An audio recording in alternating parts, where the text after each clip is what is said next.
Welcome everybody to episode 7 of the Distance Learning Playbook Unpacked, all about self-care, which, a little important right now. I need this episode.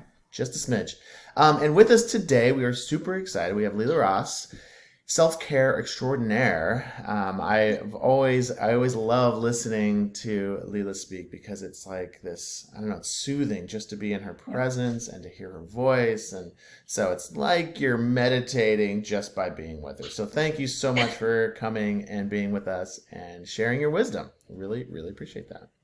Yeah, we're so excited to have you here today. I don't know, Lela, if you know this, maybe this is weird, but I sort of think of you as like my life coach. So I'm super excited to hear what you have to say. And just a quick reminder to our audience, all of our episodes are up on our website. And remember, you can drop into any of our clinic times on Thursdays from 3 to 4 p.m. The links to join are in each slide deck. Awesome. And Lela, would you just give us a quick little brief intro bio about yourself? Sure. Hi, everyone. My name is Lela Ross, and I work for Lane ESD as a student success navigator for the African American Student Success Program. And aside from that, I dabble in the mindfulness world in multiple ways, but today we'll just focus on that particular point. I'm super happy to be here. Yay! All right. So as always, we want to give a little time to talk about what the Distance Learning Playbook has to say. And one of the things that I love about the Distance Learning Playbook is that the first chapter is on self-care.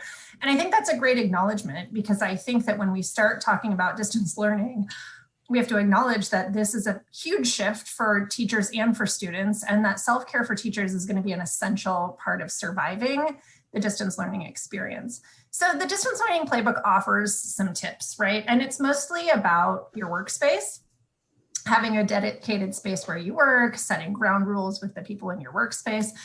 And that's a lovely idea. I have 3 kids, so my workspace is wherever I am in my house that's the quietest. So that means it's different places often. My cousin has a toddler and he teaches 5th grade from his garage. So while I think it's a lovely idea to have a dedicated workspace, the reality is that some of us are teaching and working in places that are less than ideal. Setting ground rules with people in your workspace, that's going to work in some contexts. I'm not sure how that's going for my cousin with his toddler. There are other suggestions, right? Having some routines to bookend your day, maintaining regular hours, schedule breaks, positive socialization with colleagues, and have a meaningful conversation each day with someone outside your home. And when I read through these, I thought, okay, these are great. I really like these. I'm not sure that this resonates with our current context for teachers. We are in week 5 of distance learning, and I don't think anyone is maintaining regular hours. I don't think that these goals are necessarily attainable right now, but I do think there's some value in looking at these goals as something that we could hope to attain perhaps later on in the year. And that's why it's so great to have Lela here, because Lela, I think you can give us some real tangible suggestions for self-care that are going to go a little deeper than what the Distance Learning Playbook has to say about self-care. Agreed. Yeah. And I kind of see this list as an ideal situation. So, but I don't think anybody can do all of these things. I mean, I'm pretty lucky right now. My son's off at college, so it's just me and my wife. So can we set ground rules? Totally, we can do that. But that's not the case for most of the teachers that I'm talking to. So just these are some things to think about. Maybe you can do 1 or 2 of them. Maybe you can do 3 or 4 of them. That'd be great. But I do think it's important to socialize positively and have a meaningful conversation, because, one thing that does sometimes happen, and this happens outside of distance learning, is that when we get together with each other, we sometimes get stuck in these cycles of negativity, because teaching has always been a very stressful job. Right. And so I think now more than ever, it's really important to socialize with people and try to avoid, as much as possible, those cycles of negativity, because we don't have the answers, right? And there's a lot that people could be negative about right now, and that's just going to add to our stress, and that's not self-care. So socializing with colleagues positively is self-care. Socializing with colleagues negatively is the opposite of self-care. That's going to actually drain you. 100%. Yeah. So what can we do? Take us to the next slide. All right, let's do it.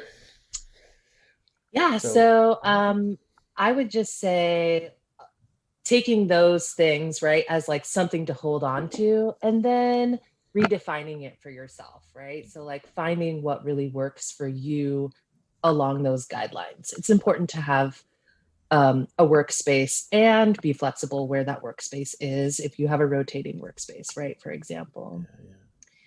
And I really feel like, you know, it may be cliche, or we've been saying this a lot, but having, you know, some grace for yourself and for others is absolutely key. Like, let go of reaching for perfectionism, right? Because it's just not going to happen.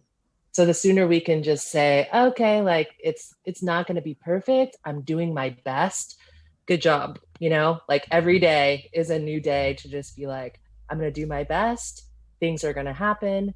And I'm still here. I'm still trying. I'm still putting in 100% effort. And you need to give yourself credit for that. I think that is so wise. It's so easy. I mean, in normal times as a teacher, you beat yourself up for making little mistakes. And I was talking to somebody and they were referring to Brene Brown and the Coliseum and falling down and getting all muddy and bloody and all that. It's like, that's happening. And I just keep standing up. And that's what we do. We just have to keep standing up and pat ourselves on the back. I like that. Pat ourselves on the back for standing up. And what a great learning tool, right, to share with your students. Mm-hmm. This is me being a real person, Right. like, and building resilience and making mistakes and learning from them. And I can still move forward and learn and grow, right? Like it's just another opportunity. You're so right. I've gotten a lot of, my connection with students has always been better anytime I own up to even things that are going on outside of class, right? Like, hey, this is my reality right now. I'm not going to go into detail, but I'm struggling right now. And so I'm just doing my best. Yeah. Kids get that. So, and I think like, I love the notion of like freeing ourselves from the shackles of perfectionism. And I know that a lot of teachers are guilty of that. I mean, myself included. And I think it's really important to acknowledge that like, if you're a teacher who thrives on and gets so much joy out of like the flawless lesson and you've nailed it and you see them learning and it's going well and everybody has what they need, like this just isn't likely your experience right now. And it doesn't mean that you're not doing a great job. It's just that what we're doing looks so different. And I think anticipating that it's not going to be perfect. I was talking to a teacher the other day who said, well, I'm going to try this new thing. And I'm sure that in the moment, something is going to go wrong, but I know my students have my back and they're going to help me out. And I just thought, wow, what a great reminder of the importance of building relationships with students so that when we do struggle and we do show those moments of vulnerability, because they're going to happen at some point, that the students are ready to jump in and help. And I've seen students do that. I've been in classes where students say, oh, you need to unlock the thing, or I don't think that you clicked the blah, blah, blah. So that idea that like we're all in this together and that teachers aren't expected to be perfect in this moment is a really freeing thought that I think we need to remind ourselves of. Awesome. Yeah, my son woke up this morning and he was looking through, seeing if he had any new assignments. And he said, Mom, my teacher posted something in the middle of the night while we were sleeping. And I was like, yeah, how does that resonate with you? So just so you know, right, teachers are working all the time, so much more than what they're getting paid for. Like, isn't that interesting that, you know, your teacher is working on all these other times, and like, that's just where we're at right now. And I think that's true outside of this situation. But it like dawned on him like, oh, my teacher works so much more than just when I'm with her in this classroom. And so I think it's okay to like, you know, be kind of vulnerable and open to the fact that like, yeah, this is really hard. And I work way more than you think, you know, like, hey, this is happening. It's really real. My daughter last year was in first grade during spring distance learning, and her teacher was leaving voice comments in some of her seesaw assignments. And one day she said, Mom, I think my teacher teacher's eating while she's leaving me these voice comments. And I said, oh, I'm sure she is 100%, and good on her. Good self-care. So, That's awesome. Yeah, that's good. Eat whenever you can. So, I mean, anticipating that there will be moments of stress, right? Times where we get interrupted, times where technology doesn't work or things don't go well. Like, what are some ways that we can center ourselves in those moments where we're feeling really stressed, say in a Zoom, for example? I think just like the snowball effect that can happen of like, oh my gosh, right? Like freaking out, la, la, la, la, la, la, this is a disaster, and like reeling it back into like taking a deep breath, taking a moment, getting your bearings, excusing yourself, muting yourself, turning off your camera if you have to, or just be like, I mean, straight up honesty, right, is the best anecdote, probably, especially if you're teaching kids. Like, hey guys, really funny thing just happened. Like, I'm so sorry this isn't working. Need a moment, right? But with a smile on your face if you can. Like, I think that humor and bringing some lightheartedness to those stressful moments can just like switch the energy of it really, really quickly.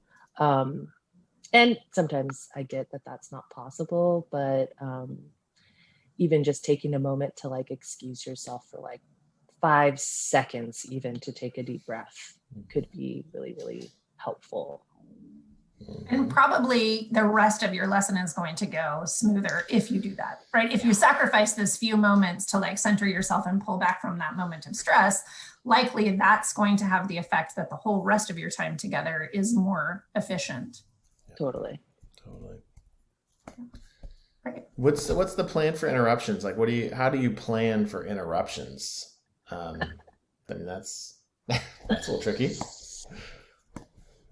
Most definitely. I think just like accepting and being in awareness that most likely it's going to happen. If you have kids at home, if you're working from home, right? Like, that's kind of just going to be, I mean, there's been people with like their dogs or their cats jumping through, like, it's just like plan for it by just mentally being prepared for it, I think.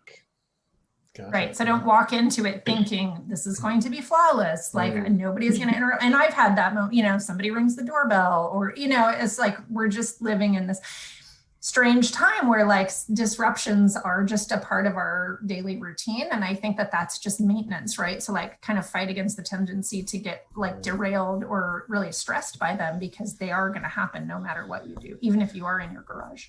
So you're talking about like normalizing the interruptions kind of thing? That's what I was just about to say. Like, before we got on here, I tried to prepare my children, like, please don't interrupt me. Please, be as quiet as possible. And I was telling Dustin, like, and so pretty much I'm ready for them to like walk up and ask me a question. That's probably not that important. It's important to them though. It's important to them. So like, hey, guess what? Validating and understanding, like, children, and they're my children and they're important to me, and so is this. But really at the end of the day, right, like, my children need something. I'm gonna have to pause. Totally. All right, well, what's next? We've got a new culture. How has the culture of self-care changed in this new way of living? I've just been loving hearing and witnessing with my own 2 children how teachers, whether it be the PE teacher, the music teacher, or their main teacher, bringing in practices of self-care to their lessons. So I'm like, this is great. I love that my 6-year-old knows how to take a deep breath, feel into her body, center herself. Like, I feel like these are such key life lesson, valuable things that we need to be learning from childhood. So, right, like, as a teacher, we need to be able to like walk the walk, do that for ourselves, show up centered, show up, in a place where like we can really embody what we're teaching. Yeah. Because we're doing it ourselves, right? And it's different. Like self-care looks different than it did before March. Like, I mean, I know for me personally, I always considered self-care to be like socializing and going out with friends and doing those things. And that's no longer an option for me. And now I'm forced to like figure out, okay, so what can I do by myself that's self-care? And I think that that's true for a lot of people. A lot of people were going out and like taking a class or meeting friends to do something, or maybe even doing things that like we thought of as self-care, but really they're just things we like to do, like going out for coffee or like getting your nails done or whatever. And like our options are so different now for what we can do. Like, I mean, that almost seems like an advantage in a way because we're doing a different kind of self-care now.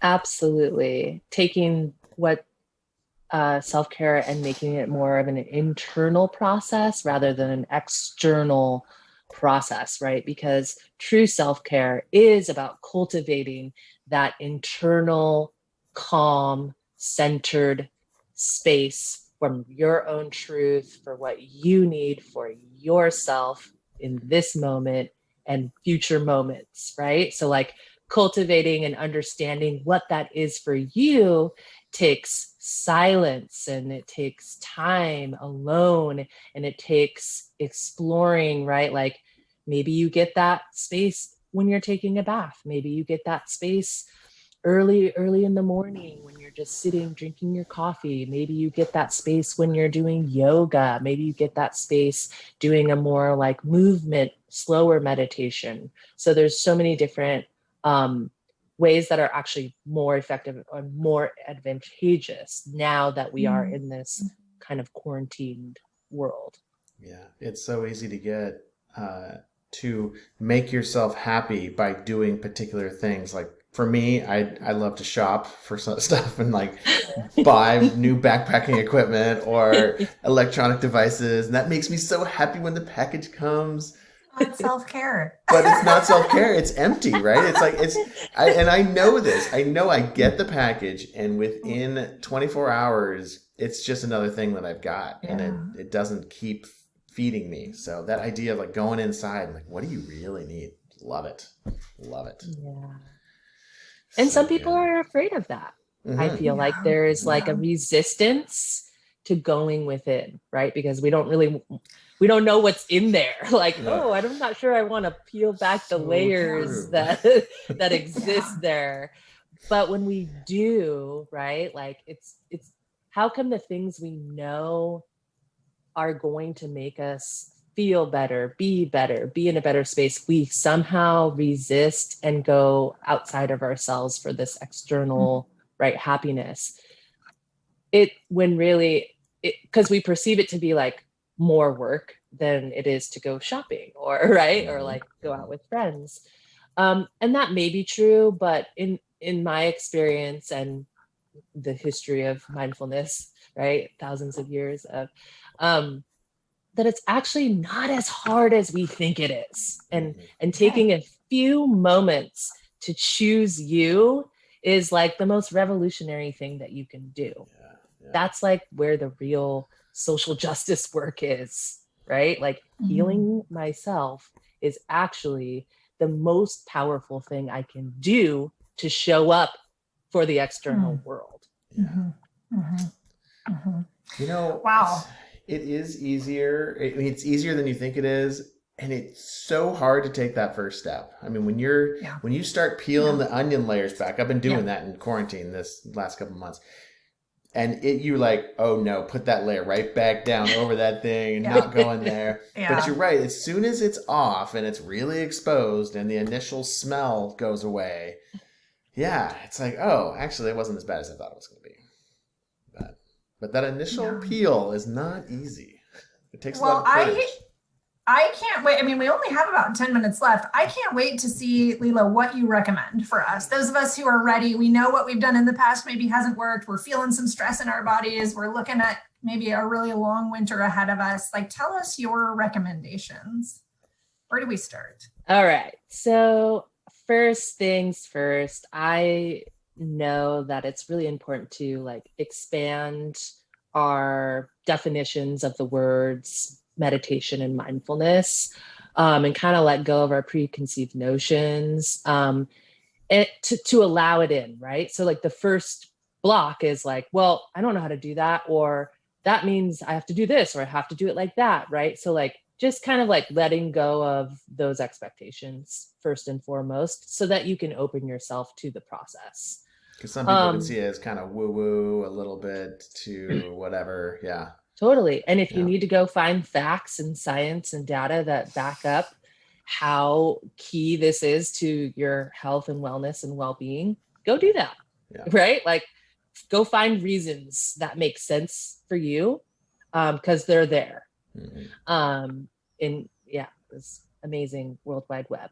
And I recommend playing with different forms of mindfulness. So there's like a guided meditation where it's like, okay, well, you don't even have to think about how to do it. Someone's going to tell you step by step, right?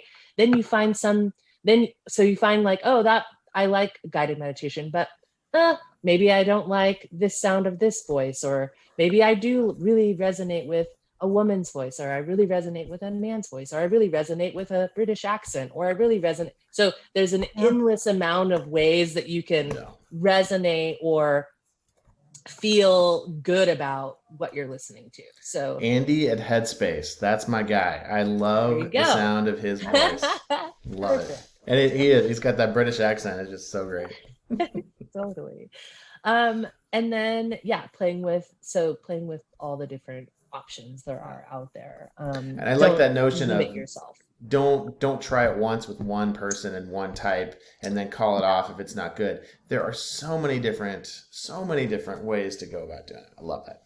Yeah, absolutely. And there's so many, so I could just imagine, like, especially busier, like go to active people that are like, dude, I do not have time to lay down. I do not have time to sit here, right? Like, so expanding what that looks like. So you could be walking while you're doing this. You could be running while you're doing this. You could choose to, use hardcore physical exercise to be what your centering is. As long as you get yourself to the space where you're present in the moment because you're so focused on what you're doing, then you're in a mindfulness space because you're not allowing your mind to run rampant about all the things you have to do in the next hour. You're centered in this moment. Yeah. And those people who are like those ultra, like, I don't have time for this, I don't have time for that. First, I heard a good quote somebody say once, which was, everyone should meditate for 10 minutes a day. And if you don't have time to meditate for 10 minutes a day, then you should be meditating for 2 hours a day because you need to find 10 minutes for a little bit of self-care. But the second thing is that I have found that the more I work on mindfulness, the more focused I can be on the tasks that I'm working on, and the quicker I can recover from a setback, because I can use those tools and kind of say, okay, this happened, but I'm going to choose right now to be present and mindful on the work that I'm doing. So it's actually really good productive work for people who need productivity, like teachers. Yeah, absolutely. And if you're a busy person that loves to have everything scheduled out, put that in your schedule, right? Mm-hmm. You are the master of your schedule, kind of, right? But really, like, it's a choice. Anything it's like, sure, you can choose not to do mindfulness, or you can choose to do mindfulness, and it will be beneficial to you in so many more ways than you can imagine. Yeah. And you made some for us. Yeah, these links. Yeah. Tell us about these links. Yeah. Well, I think, I gave 2 5-minute mindfulness guided meditations. The first one is, actually, I don't know which order they're in, but the first one is the first one you gave me. So okay, the first one takes you on a little bit more of a journey, and the second one is just focusing on your breath and your body. So it's more embodied in your physical. And the other one is more kind of like going to different places in your body too. So it's just like two different examples of how you could take this. I would say, because I've listened to both of them, I would say the number one is more of the what somebody might think of as the woo-woo kind of meditation where you're connecting with the earth and all that.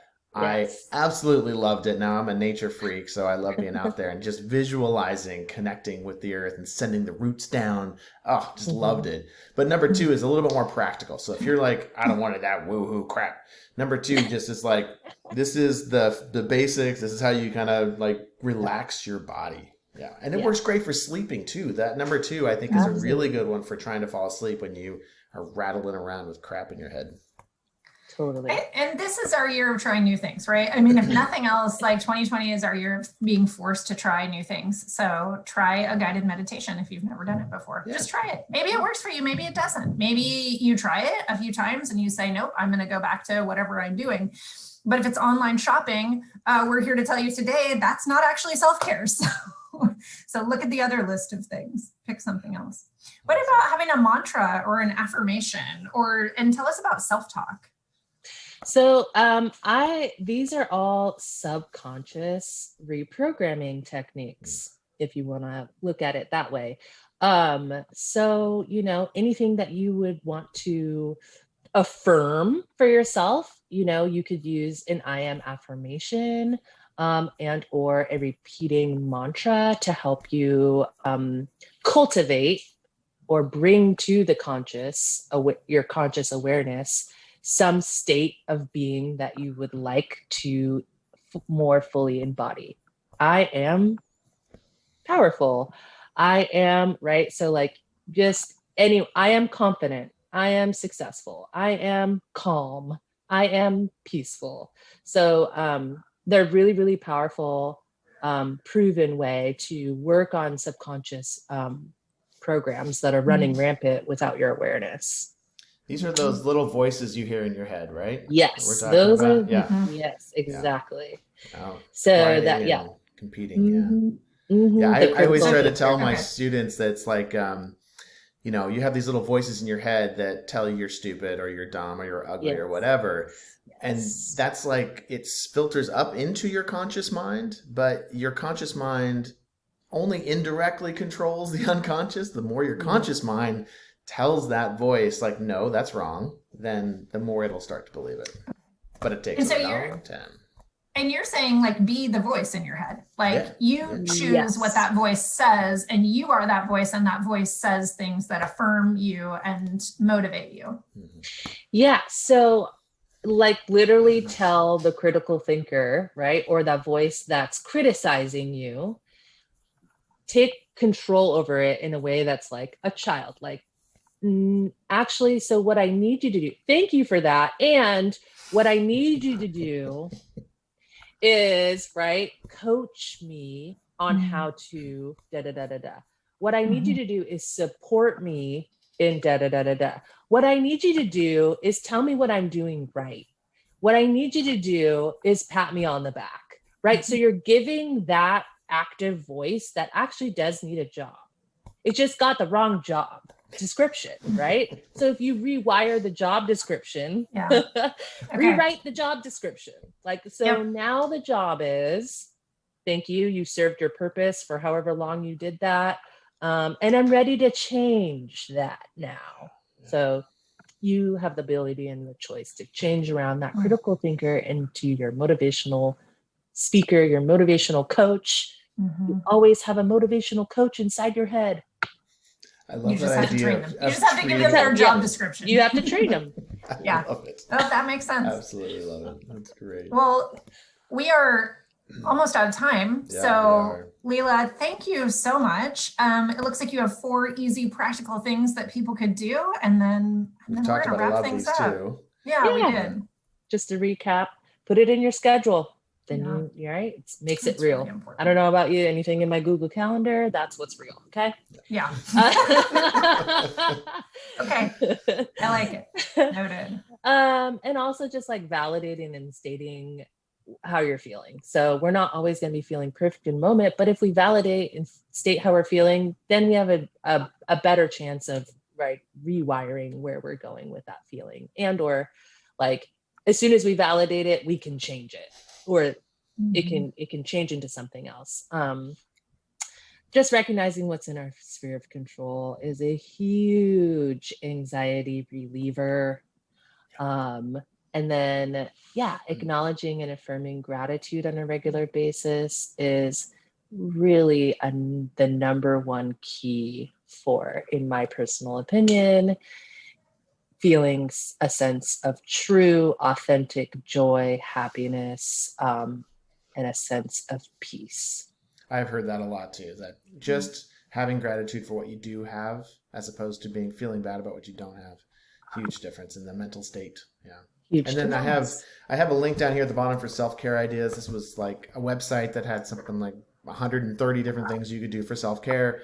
It's just a menu. You just pick a couple and see if they work for you or not. Thank you so much again, Lela. It was just awesome talking to you. Again, I feel like I just went to my therapist and had my little therapy session. This is great. I'm ready for the day. Really appreciate it. I'm gonna go add some things to my Google Calendar right now. So. All right. And just a reminder, please drop into our clinic if you need help with anything related to distance learning, Thursdays from 3 to 4 p.m. Thanks for watching, and we'll see you next time. Take care, Thank you so everybody. much. See ya. Bye.